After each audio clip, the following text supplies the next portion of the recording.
آج ہم سورہ مبارک یونس کی آیت نمبر 7 سے لے کر 8 تک کی تلاوت کا شرف حاصل کریں۔ اعوذ باللہ السمیع العلیم من الشیطان اللعین الرجیم بسم اللہ الرحمن الرحیم الحمد للہ رب العالمین والصلاة والسلام علی سیدنا ونبینا ومولانا ابی القاسم محمد وآلہ الطیبین الطاہرین المعصومین واللعنة الدائمة على أعدائهم أجمعين من الآن إلى يوم الدين أما بعد فقد قال الله في كتابه الكريم بسم الله الرحمن الرحيم إن الذين لا يرجون لقاءنا ورضوا بالحياة الدنيا واطمأنوا بها والذين هم عن آياتنا غافلون أولئك مأواهم النار بما كانوا يكسبون أولئك مأواهم النار بما كانوا يكسبون إن الذين آمنوا وعملوا الصالحات يهديهم ربهم بإيمانهم تجري من تحتهم الأنهار في جنات النعيم دعواهم فيها سبحانك اللهم وتحيتهم فيها سلام وآخر دعواهم أن الحمد لله رب العالمين صدق الله العلي العظيم۔ ارشاد ہو رہا ہے یقیناً جو لوگ ہماری ملاقات کی امید نہیں رکھتے اور دنیاوی زندگی پر راضی و مطمئن ہو گئے ہیں اور جو ہماری آیتوں سے غافل ہیں، یہ وہ لوگ ہیں جن کا ٹھکانہ جہنم ہے، ان اعمال کے سبب جو وہ دنیا میں انجام دیا کرتے تھے، اور جو لوگ ایمان لائے اور نیک کام کرتے رہے انہیں ان کا پروردگار ان کے ایمان کے سبب ہدایت فرمائے گا، نعمتوں سے بھری جنت میں ان کے نیچے نہریں بہہ رہی ہوں گی۔ وہ علانیہ کہیں گے پروردگار تو ہر عیب سے پاک و منزہ ہے، اور آپس میں ملاقات کا آغاز سلام سے ہوگا اور آخری بات ہوگی الحمدللہ رب العالمین۔ حضرات، آج یہ چوتھا درس ہے اور ماشاءاللہ یہ درس بھی ہمارے سفر کا یہ آخری حصہ ہے سلسلہ۔ انشاءاللہ اس کے بعد پھر جو دروس ہوں گے وہ حسب معمول شکاگو سے ہم کہہ رہے ہوں گے، تھوڑا سا کچھ ٹیکنیکل ایشوز کبھی کبھی آ جاتے ہیں، تو ہم اس وقت مشہد میں ہیں الحمدللہ، اور اس کے بعد پھر ہماری واپسی ہے۔ تو آج کا یہ موقع ہمیں ملا کہ ہم امام رضا علیہ السلام کی بارگاہ سے یہ سلسلے درس جاری رکھیں، اور الحمدللہ اس سفر کے دوران یہ سلسلہ جاری رہا اور منقطع نہیں ہوا۔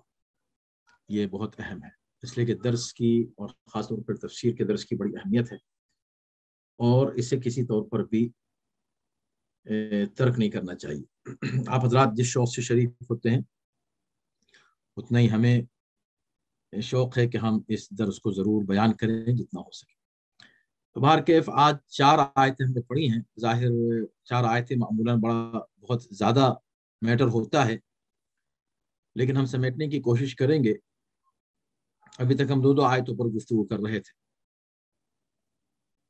تو بات جو شروع ہوئی سورہ یونس میں توحید پروردگار کے ثبوت میں، اللہ نے سب سے پہلے قرآن مجید کی عظمت کو بیان کیا، پیغمبر اسلام کی عظمت کو بیان کیا، اور اس کے بعد پھر مؤمنین کا تذکرہ کیا، اور ان کا بھی جو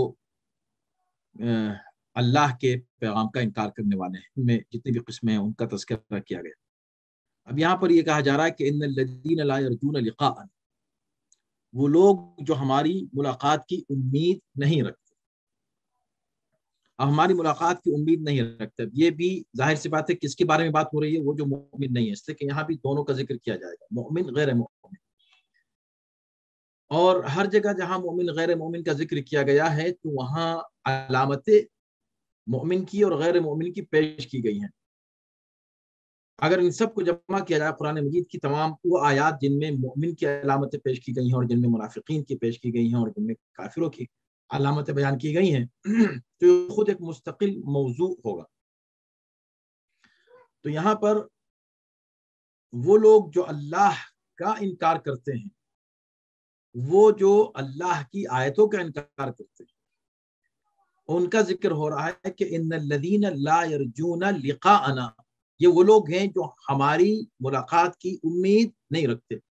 لقاء یعنی ملاقات، کیونکہ لقاء اور ملاقات جو ہم عربی میں کہتے ہیں یہ اصل میں ایک ہی روٹ ورڈ سے، جس کا مطلب ہے ملنا، ملاقات کرنا، وزٹ کرنا. تو جو لوگ ہم سے ملنے کی امید نہیں رکھتے. اب لقاءنا یہ کون کہہ رہا ہے؟ اللہ کہہ رہا ہے. تو کیا اللہ سے ملاقات ہوگی؟ یعنی بات ان کی ہو رہی ہے جو اللہ سے ملاقات کی امید نہیں رکھتے، ان کی مذمت کی جا رہی ہے. وَرَضُوا بِالْحَيَاةِ الدُّنْيَا، اور یہ وہ لوگ ہیں کہ جو دنیاوی زندگی پر مطمئن ہو کر بیٹھ گئے، دنیاوی زندگی پر راضی ہیں. وَاطْمَأَنُّ بِهَا، بلکہ نہ صرف راضی ہیں، مطمئن ہیں، پرسکون ہیں. وَالَّذِينَ هُمْ عَنْ آيَاتِنَا غَافِلُونَ، اور یہ وہ لوگ ہیں جو ہماری آیتوں سے غافل ہیں. تو کس کی بات کی جا رہی ہے؟ مومن کی بات نہیں ہو رہی. اور یہی وجہ ہے بعد میں جو ان کو سزا سنائی جا رہی ہے وہ کیا ہے؟ اولئک مأواہم النار، یہ وہ لوگ ہیں کہ جن کا ٹھکانہ جہنم ہے. بما کانوا یکسبون، یہ جہنم کیوں ہے؟ ان کے ان اعمال کی سزا کے طور پر کہ جو وہ اس دنیا میں انجام دیا کرتے. تو پتہ چلا کہ ان دو آیتوں میں جو بات ہو رہی ہے وہ کافروں کی ہو رہی ہے، اور اس میں 3 علامتیں، یعنی کافروں کی، منافقین کی جو مومن نہیں ہیں، ان کی 3 علامتیں بیان کی گئی. پہلی علامت یہ ہے کہ وہ اللہ کی ملاقات کی امید نہیں رکھتے. انہیں یہ یقین یا امید نہیں ہے کہ وہ کسی دن اللہ سے ملنے والے ہیں، اللہ سے ملاقات کرنے والے. ایک بات. دوسری بات یہ کہ وہ دنیاوی جو زندگی ہے، دنیا کی جتنی بھی ان کو نعمتیں ملی ہیں اس دنیا میں، وہ اسی پہ راضی ہیں، وہ اسی پہ خوش. اب انہیں کسی اور بات کی فکر ہی نہیں، بس وہ دنیا، ان کا سب کچھ اسی دنیا کے تعلق سے، ان کے سارے پلان دنیا کے بارے میں ہیں. ان کی حد یہ ہے کہ اگر وہ کچھ مانگتے بھی ہیں تو دنیا کے تعلق سے، کچھ چاہتے بھی ہیں تو دنیا کے تعلق سے، انہیں کوئی خواہش ہوتی ہے تو دنیا کے ساتھ. سب کچھ ان کی دنیا ہی ہے، یہ دنیا، یہ زندگی، اسی پہ وہ راضی ہیں. اسی پہ نہ صرف راضی ہیں، مطمئن بھی. تو یعنی کہ یہ ایک ہی صفت ہے، گویا راضی بھی ہے، مطمئن ہے. اگر 2 صفتیں بیان کی جائیں تو یہاں پر 4 باتیں ہو جائیں گی جو کافروں کے بارے میں کی جا رہی ہیں یا غیر مومن کے بارے میں کی جا رہی ہیں. لیکن یہ ایک ہی بات ہے کہ راضی ہیں. اور رضا کی بھی قسمیں ہوتی ہیں کہ انسان کبھی ایسی زبان سے ہاں ٹھیک ہے کوئی بات نہیں میں راضی ہوں. ایک بات ہے کہ نہیں، دل سے راضی، حقیقتاً اس کا دل لگا ہوا ہے کسی، مطمئن ہے. وَاطْمَأَنُّ بِهَا، وہ دنیاوی زندگی پر اطمینان کامل رکھتے ہیں. یہ دوسری صفت ہوئی. وَهُمْ عَنْ آیَاتِنَا غَافِلُونَ، یہ تیسری صفت ہوئی، ہماری آیتوں سے غافل. پہلی جو صفت ہے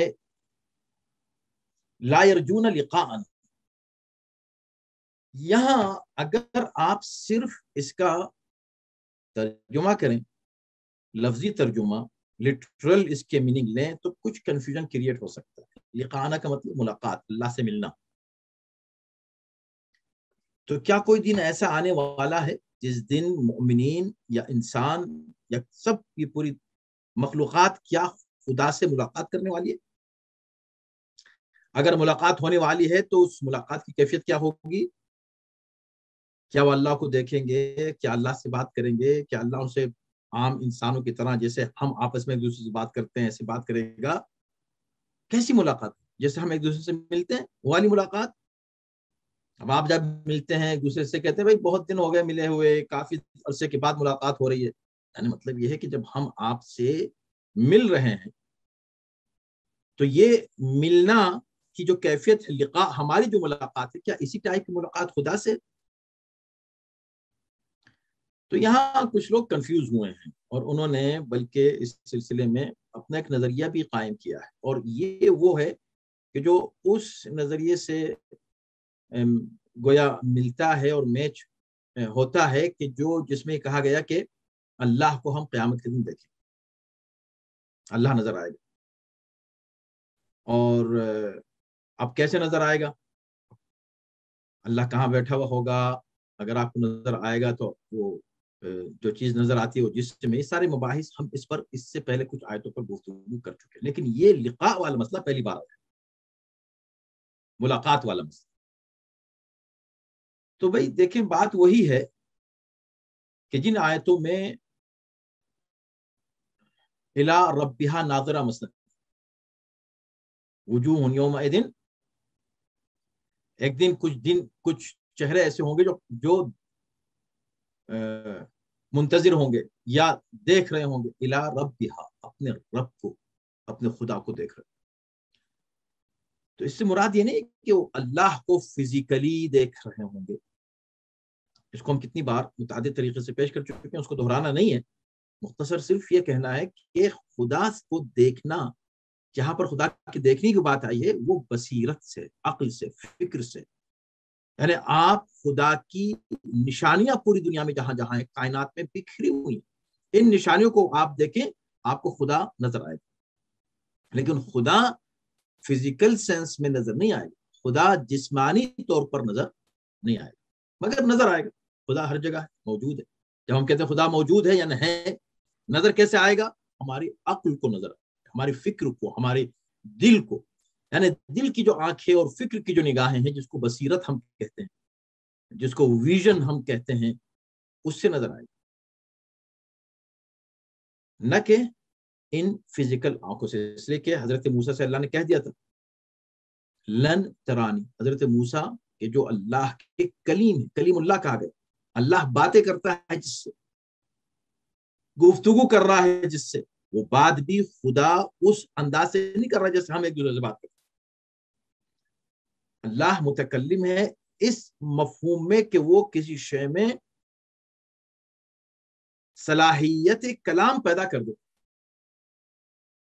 تو درخت کے ذریعے سے خدا بات کر رہا تھا، درخت میں ایک آواز پیدا ہوتی تھی اور حضرت موسیٰ سنتے تھے، وہ اللہ کا پیغام ہوتا تھا۔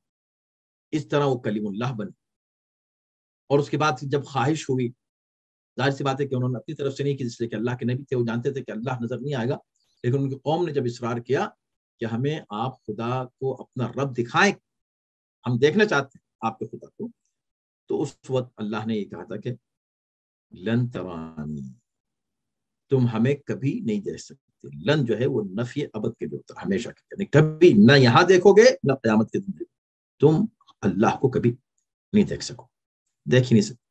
اسی طرح خدا سے جب اللہ کو دیکھ نہیں سکتے تو خدا سے اس طرح کی ملاقات نہیں ہو سکتی۔ اب یہ کہ ملاقات ہو رہی ہے، مصافحہ ہو رہا ہے، معانقہ ہو رہا ہے، یہ والی ملاقاتیں خدا کے لیے نہیں ہیں، اور اگر اس طرح کی باتیں خدا کے لیے کی جائیں تو یہ شرک ہوگا، اس لیے کہ خدا کو آپ جسم مانیں، خدا کو جسم ماننا خدا کو مجبور ماننا ہے، خدا کو محدود ماننا ہے، تو یہ کفر اور شرک دونوں ہے۔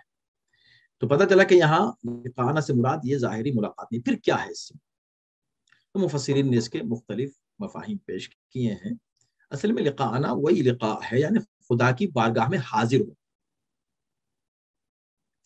اور لا یرجونا، یرجونا یعنی کہ امید نہیں رکھتے، تو اس کے لیے علامہ طبرسی نے اس کی توجیہ یہ پیش کی ہے کہ جب خدا سے ہم ملیں گے، ملنے والے جو بھی خدا سے ملیں گے، اس طرح نہیں، فزیکل نہیں، لیکن باہر کے اللہ کی خدمت میں، اللہ کی بارگاہ میں حاضر ہونے والے، قیامت کے دن سب اللہ کے پاس آئیں گے۔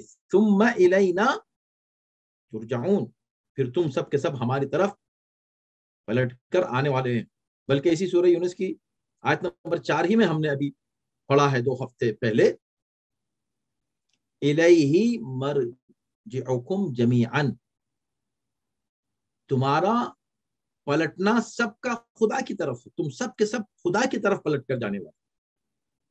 تو خدا کی طرف پلٹ کر جانے کا مطلب ہم اس کو بھی بیان کر چکے ہیں کہ اس کا مطلب کیا خدا ایک جگہ ہے اور ہم کسی اور جگہ ہیں اور ہم پھر پلٹ کے اس جگہ آئیں گے جہاں خدا ہے، تو یہ فاصلے ہو گئے. ایسا نہیں ہے. مرجعکم جمیعاً تم پلٹ کر آؤ گے، یعنی تم خدا کی طرف سے آئے ہو اس دنیا میں، اللہ نے تم کو بھیجا ہے اس دنیا سے پلٹ کر. جب تم اس دنیا سے جاؤ گے، تمہارا انتقال ہوگا، تمہیں موت آئے گی، تو تم خدا کی طرف پلٹ کر جاؤ. انا للہ و انا الیہ راجعون. آپ کسی کے انتقال کی خبر سنتے ہیں تو کہتے ہیں یہ قرآن مجید کی آیت کا ایک ٹکڑا ہے کہ ہم اللہ کے لیے ہیں اور اللہ کی طرف پلٹ کر جانے والے. تو کیا اللہ کی طرف پلٹ کر جانے کا مطلب کیا ہوگا؟ کہ خدا کسی ایک جگہ ہے اور ہم کسی اور جگہ ہیں اور ہم پلٹ کے جائیں گے؟ اللہ ہر جگہ. آج جہاں ہم اس وقت گفتگو کر رہے ہیں یہاں بھی اللہ ہے.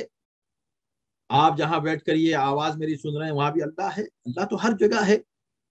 تو پلٹ کر جانے کا مطلب کیا ہوا؟ پلٹ کر جانے کا مطلب یہ ہوا کہ ہم اب یہاں پر آیت اللہ تبرسی نے، علامہ تبرسی جن کی سب سے معروف تفسیر کی کتاب ہے اور بہت ہی معرکۃ الآراء کتاب ہے، انہوں نے بہت سے مفسرین کے آراء کو اس میں جمع کیا. اس میں وہ کہتے ہیں کہ اس سے مراد رجاء سے مراد ہے امید، اللہ سے ملنے کی امید. اصل میں اللہ سے نہیں، اللہ کی طرف سے جو ہمارے اعمال کی جزا ملنے والی ہے، جو انعام ہمیں ملنے والا ہے، اس کی امید. تو یہاں کافر کی ایک صفت یہ ہے کہ وہ اپنے اعمال کی جزا خدا سے ملنے کی امید بھی نہیں رکھتا. پھر وہ کہتے ہیں کہ اسی میں شامل ہے گناہوں کی سزا. یعنی دونوں باتیں گویا اگر اس کو مختصر کیا جائے اور اس کو گویا کہ اس کا خلاصہ پیش کیا جائے تو دیکھیں بات بالکل واضح ہے. لا یرجون لقاءنا، ہماری ملاقات کی امید نہیں رکھتے کا مطلب یہ کہ قیامت پر ایمان نہیں رکھتے. یعنی اس دن پر ان کو بھروسہ یا امید نہیں ہے یا یقین نہیں ہے یا ایمان نہیں ہے کہ جس دن سب خدا کی بارگاہ میں حاضر ہوں گے اور اس وقت خدا اپنے عدل سے فیصلہ کرے گا اور نیکیوں کی جزا دے گا اور جو گناہ ہوں گے اور برائیاں کی ہوں گی اس کی سزا دے گا. یہ اللہ سے ملاقات کا مطلب یہ ہے. اب انہیں اس بات کی امید ہی نہیں ہے، اس بات کا یقین ہی نہیں ہے، یہ بات ان کے دماغ میں نہیں. وہ رضو بالحیات الدنیا، اس کی وجہ یہ ہے کہ وہ دنیاوی زندگی ہی میں اتنے خوش ہیں کہ انہیں آخرت کی فکر ہی نہیں. اب یہ مومن کی علامت نہیں. اسی لیے دیکھیں جب ہم قرآن پڑھیں، جب ہم قرآن سنیں، قرآن کی آیتوں پر غور کریں اور قرآن منافق کی بات کرو، قرآن کافر کی بات کرو، قرآن مشرک کی بات کر رہا ہو، قرآن کسی کی مذمت کر رہا ہو، تو ہمیں چاہیے کہ ہم اللہ سے دعا بھی کریں اور خود کوشش بھی کریں کہ ہم ان لوگوں میں شامل نہ ہوں جن کی یہ صفات بیان کی جا رہی ہیں اور جن کی مذمت کی جا رہی ہے. رضو بالحیات الدنیا، میرے بھائی یہ کس کی صفت ہے؟ یہ مومن کی صفت قرآن نہیں بیان کر رہا. تو اگر آج ہمارا حال یہ ہو کہ ہم دنیاوی زندگی میں اتنے زیادہ مشغول ہو جائیں کہ ہم خدا کو بھول جائیں، ہم اپنی حقیقت کو بھول جائیں، ہم آخرت کو بھول جائیں، تو ہم تو مومن نہیں ہوئے. یہ مومن جو نہیں ہے ان کی صفتیں بیان کی جا رہی ہیں تین.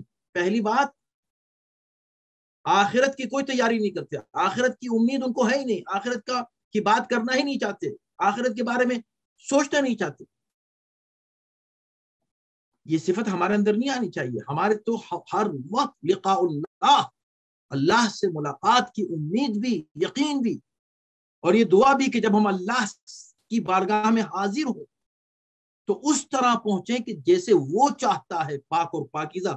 اس نے ہمیں ایک نفس دیا تھا، اس نفس کو اسی طرح پاک اس کی بارگاہ میں لے کر پہنچے، یا جتنا ہو سکے اس کو پاک رکھیں اعمال صالحہ سے. اور اگر شیطان کے حملوں سے وہ کسی طرح ہمارا نفس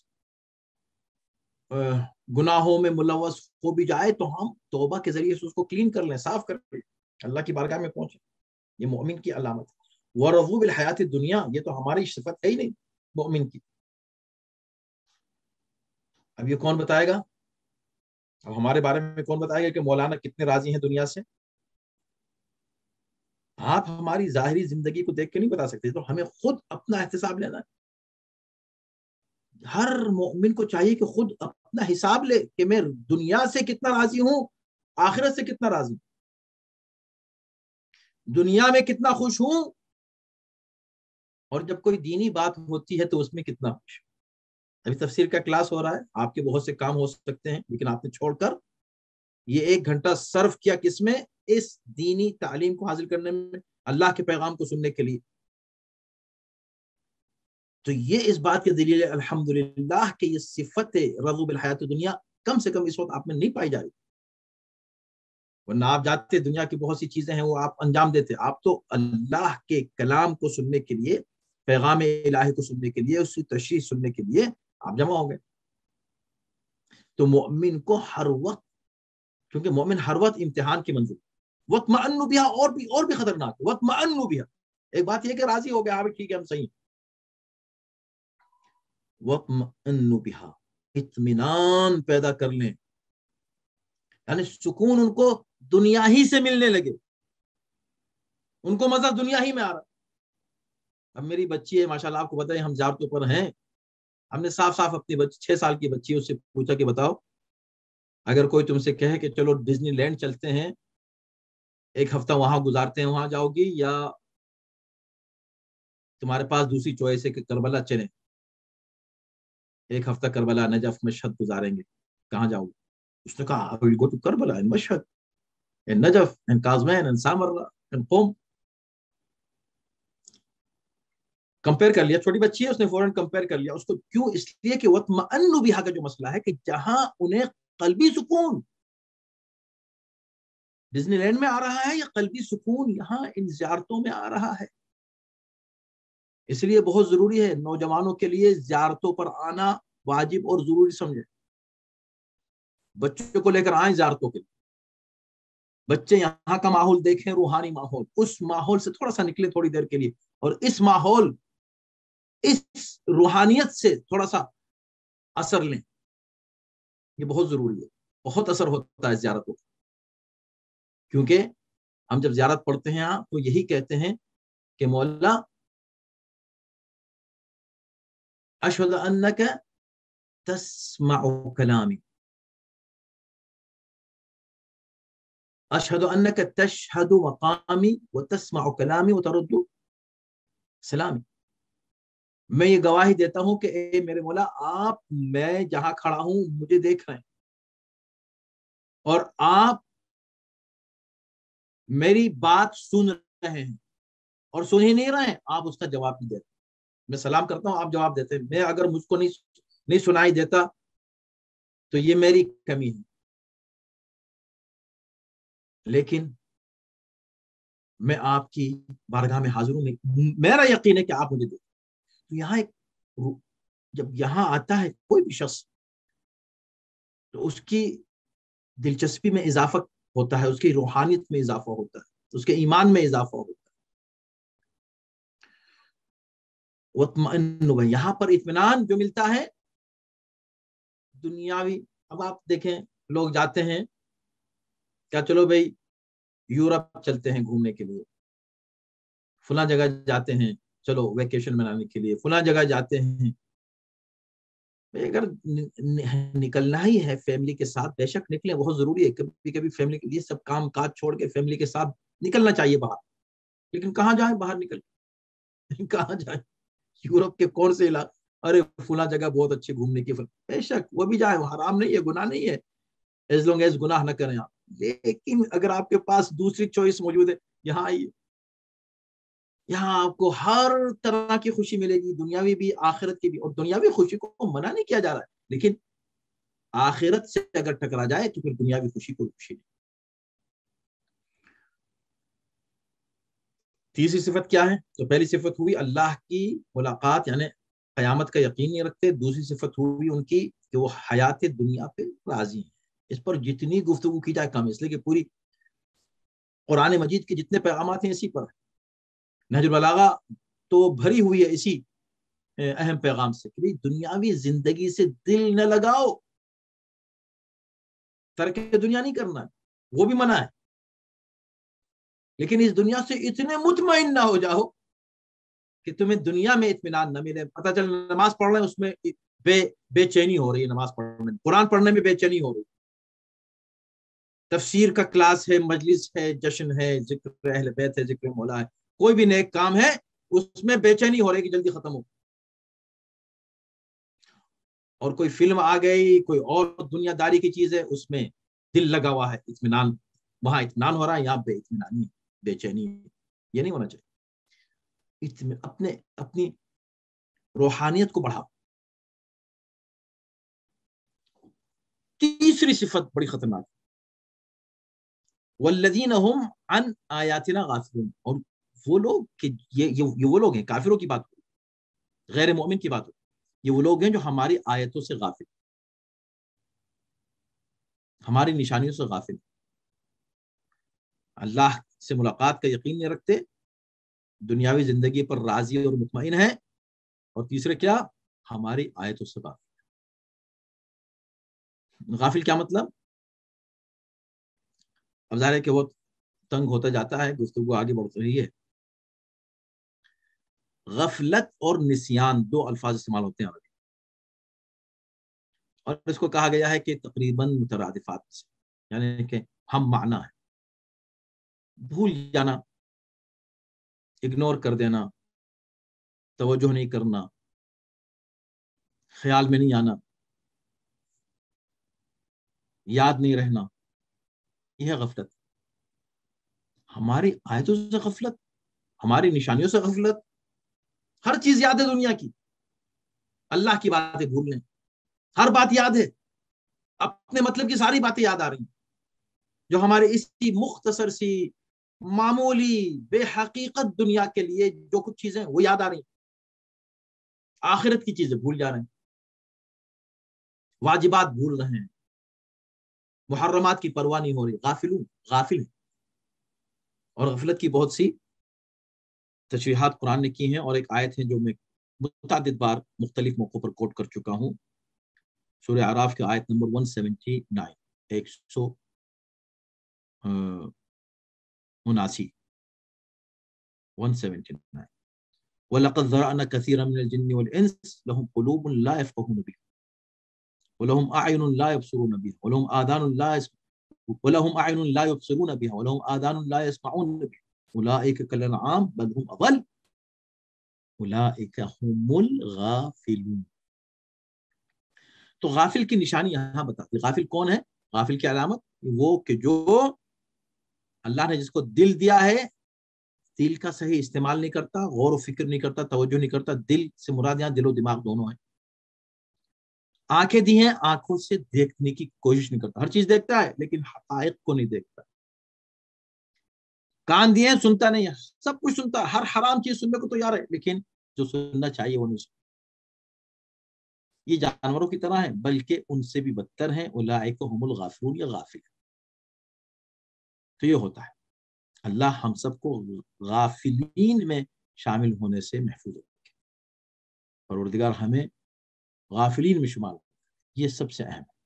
اور وہ اس بات کو یاد رکھے، وہ حدیث میں کئی بار پڑھ چکا ہوں کہ جو شخص 10 آیتیں کم سے کم روز پڑھتا ہے، اللہ اس کو غافلوں میں شمار نہیں کرے.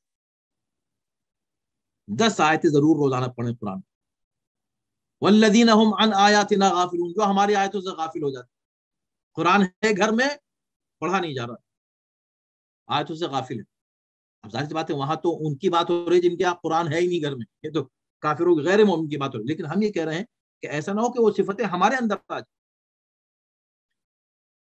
اولئک مأواہم النار بما كانوا یکسبون، یہ لوگ ہیں کہ جن کا ٹھکانہ جہنم ہے اس عمل کی بنا پر جو وہ انجام دیا کرتے تھے. اب جب کافروں کی بات ہو گئی، اب بات مومنین کی بھی ہوگی کہ مومن کون ہے. ان الذین آمنوا وعملوا الصالحات یہدیہم ربہم بایمان. جو لوگ ایمان لائے اور عمل صالح جنہوں نے انجام دیے، اللہ ان کو ان کے ایمان کے ذریعے سے ہدایت فرمائے. دیکھیں یہ ایک لفظ آیا ہے، یا گویا کہ ایک جملے کا ایک ٹکڑا ہے، یہ ایک فریز ہے، یہدیہم ربہم بایمان. اس پر بہت کچھ گفتگو ہو سکتی، لیکن ہم بہت اختصار کے ساتھ یہ عرض کریں گے کہ دیکھیں یہاں مؤمن جو صاحب ایمان ہے اور جس نے عمل صالح انجام دیا اس کی بات ہو. ہر جگہ ایمان کے ساتھ عمل صالح کا ذکر کیا گیا، ہر جگہ عمل صالح کے ساتھ ایمان کی شرط رکھی گئی ہے. یہاں پر بھی ہے ایمان اور عمل صالح دو. یہدیہم ربہم بایمان، اللہ ان کی ہدایت کرے گا ان کے ایمان کے سبب، ان کے ایمان کی وجہ سے اللہ ان کی ہدایت فرمائے. اس پر مفسرین نے کافی گفتگو کی. کیا مطلب اللہ ہدایت فرمائے؟ جو خود مومن ہیں اور عمل صالح جو انجام دے چکے ہیں، اب اللہ ان کی کیا ہدایت فرمائے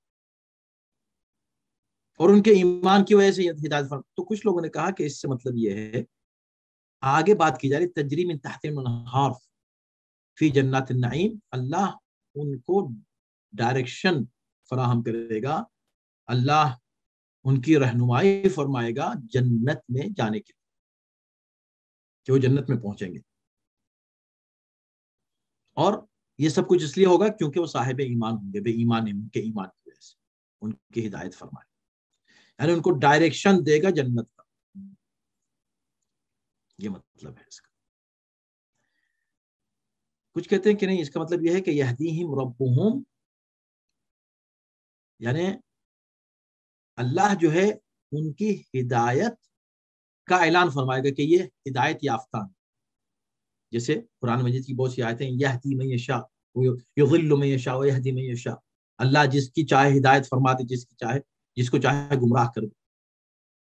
تو اللہ ایسے نہیں جس کو چاہے گمراہ کر دے، یہ ایسا نہیں ہے، عدل الہی کے خلاف ہے یہ بات. لیکن مطلب کیا ہے؟ یعنی اللہ جس چاہے توفیق ہدایت دے، جسے چاہے توفیق سلب کر لے. دوسری بات یہ ہے کہ یہدی یعنی ان کی ہدایت کا اعلان کر دے کہ ہاں بھئی یہ ہدایت یافتہ ہیں. ختم اللہ علی قلوبہم، ان کے دلوں پر مہر لگا دی. مہر کیوں لگا دی؟ جب مہر لگا دی وہ کیا کریں بیچارے؟ وہ بیچارے نہیں. مہر لگانے کا مطلب نہیں کہ اللہ نے کوئی چیز کلوز کر دی، ان کے دل کو کلوز کر دیا، نہیں. مہر لگانے کا مطلب یہ کہ اللہ نے یہ تصدیق کر دی کہ یہ اب ہدایت کی طرف نہیں آنے والے، تصدیق کر دے.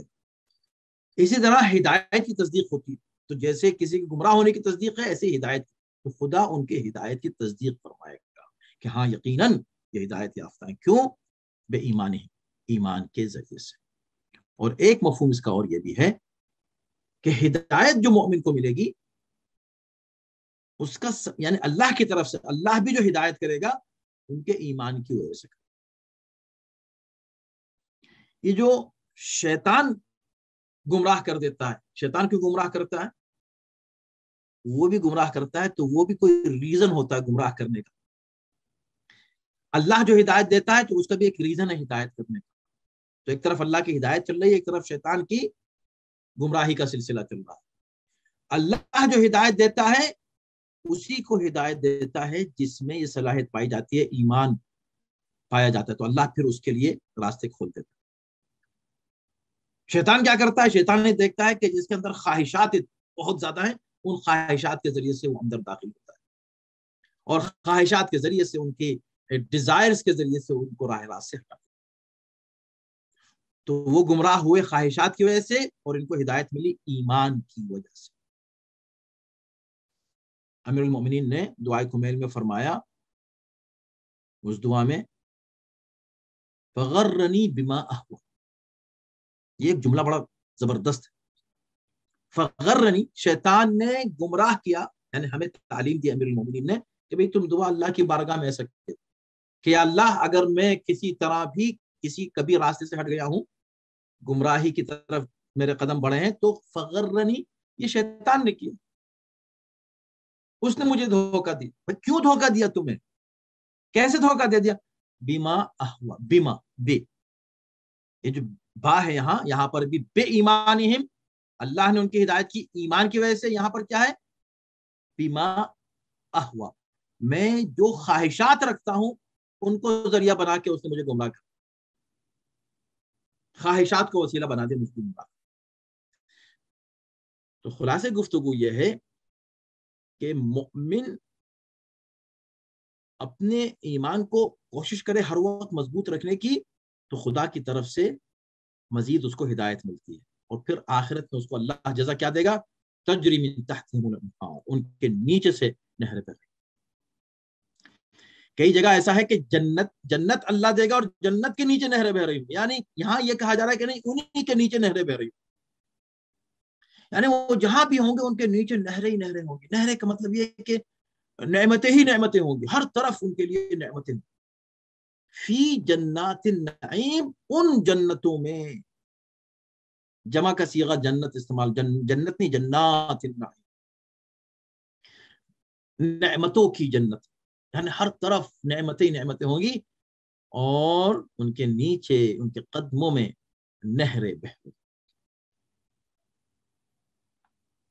اب یہاں بھی مومن کی 3 صفتیں بیان کی ہیں، وہاں کافر کی 3 صفتیں ہیں، مومن کی 3 صفتیں، اور میں یہیں پر تمام کروں گا گفتگو کو، اس لیے کہ وقت تمام ہوا 40 منٹ، آج تھوڑی سی تاخیر بھی ہوئی شروع کرنے میں کچھ ٹیکنیکل ریزنز سے۔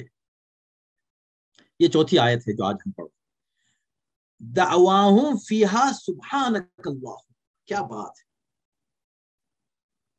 اب یہ جنت کی اور جنت والوں کی صفات اللہ بیان کر کہ جنت میں جب داخل ہوں گے وہاں داخل ہو کر کیا کہیں گے، دعواہم فیہا سبحانک اللہ، وہاں ان کی زبان سے جو نکلے گا، ان کا جو قول ہوگا، ان کا جو نعرہ ہوگا، نعرہ کیا ہوگا، ان کی صدا کیا ہوگی، سبحان اللہ، سبحان، جس طرف دیکھیں گے بس کہیں گے سبحان۔ اس چھوٹے سے جملے میں مفاہیم کا سمندر پوشیدہ ہے، یقین، یعنی جنت میں داخل ہو کے مومن کیا دیکھے گا، اگر لمبی فہرست بیان کی جائے تو جب ہم دنیاوی نعمتوں کو نہیں گن پاتے تو آخرت کی نعمتوں کو ہم کیسے گن لیں گے، لیکن اس چھوٹے جملے میں بتا دیا، ایک اشارہ دے دیا کہ بھی کیا نعمتیں ہوں گی، بس یہ ہوگا کہ تم جس طرف دیکھو گے زبان سے بس یہ نہیں، سبحان اللہ، سبحان اللہ، سبحان اللہ۔ آپ سبحان اللہ کب کہتے ہیں، جب کوئی چیز آپ کو پسند آتی ہے، ہر شے پسند آئے گی قیامت میں مومن کو، جنت میں جب داخل ہوگا ہر بات پسند آئے گی، سبحانک اللہ، سبحان اللہ، سبحان اللہ، دعواہم فیہا سبحانک اللہم، اے پروردگار تو پاکیزہ ہے، منزہ ہے تیری ذات ہر عیب سے، پاک اور سبحان اللہ، سبحان اللہ، وتحیتہم فیہا سلام، آپس میں کیا ہوگا مومنین جب آپس میں ایک دوسرے کو دیکھیں گے، ایک دوسرے سے ملیں گے، اس کو تحیہ کہتے ہیں۔ تحیہ نے جب فرسٹ ٹائم آپ جب کسی سے ملتے ہیں، ملاقات ہوتی ہے، تو جو گریڈنگ آپ کرتے ہیں وہ گریڈنگ کو تحیہ کہتے ہیں، اور اس کی اصل جو ہے وہ حیاک اللہ ہے، اور حیاک اللہ حیاتن طیبہ، اللہ تمہیں پاکیزہ زندگی عطا کرے، اللہ تمہیں لانگ لائف دے، حیاک اللہ، تحیہ یعنی دعا دینا، تمہاری زندگی کی دعا، وہ آیت آپ سن چکے ہیں، اذا حییتم بتحیۃ فحیوا باحسن منها او مثل او ردوها، جب تمہیں کوئی سلام کرے، تحیہ کرے، تو تم اس کو اس سے بہتر جواب دو یا وہی پلٹا دو۔ تو تحیتہم، ان کا تحیہ جنت میں جو گریڈنگ ہوگی وہ کیا ہے، سلام۔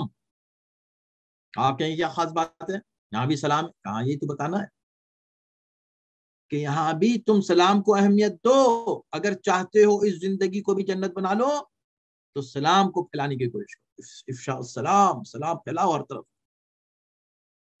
سلام کے خود بہت سی فضیلتیں بیان کی گئی ہیں سلام یہاں اس دنیا میں. اللہ نے اس دنیا میں بھی مومن کے کا تحیہ سلام رکھا ہے اور آخرت میں بھی وہ تحیۃ فیہا سلام. تو اللہ سے اللہ کی نعمتوں کو دیکھیں گے تو کیا کہیں گے؟ سبحان اللہ.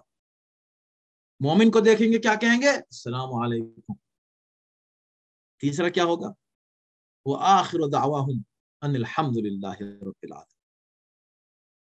اور ان کا آخر یعنی اختتام ان کی بات شروع ہوگی سبحان اللہ سے، ختم ہوگی الحمدللہ. کتنا حسین ہے یہ، توجہ کیجئے.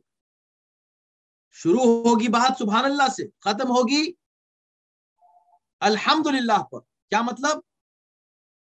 یعنی سبحان اللہ، سبحان اللہ یعنی آپ نے نعمت کو دیکھا تو کہا سبحان اللہ، نعمت کو استعمال کیا تو کہا الحمدللہ. اور درمیان میں کیا ہے؟ مؤمنین سے ملاقات. یہ خود ایک اللہ کی نعمت ہے. کتنا انسان کو لطف آئے گا جب ایک دوسرے کو دیکھیں گے، دوسرے سے ملاقات کریں. سبحانک اللہ وتحیتہم فیہا السلام. تو بس ہم یہاں پر گفتگو کو روکتے ہیں، وقت ہو چکا ہے. پروردگار انشاءاللہ ہم لوگوں کو ان مؤمنین میں شمار فرمائے جن کی صفات ان آیات میں بیان کی گئی ہیں، اور ان صفتوں سے اللہ ہم کو محفوظ رکھے کہ جو غیر مؤمن کی صفات یہاں پر بیان کی ہیں اللہ نے. السلام علیکم ورحمۃ اللہ وبرکاتہ.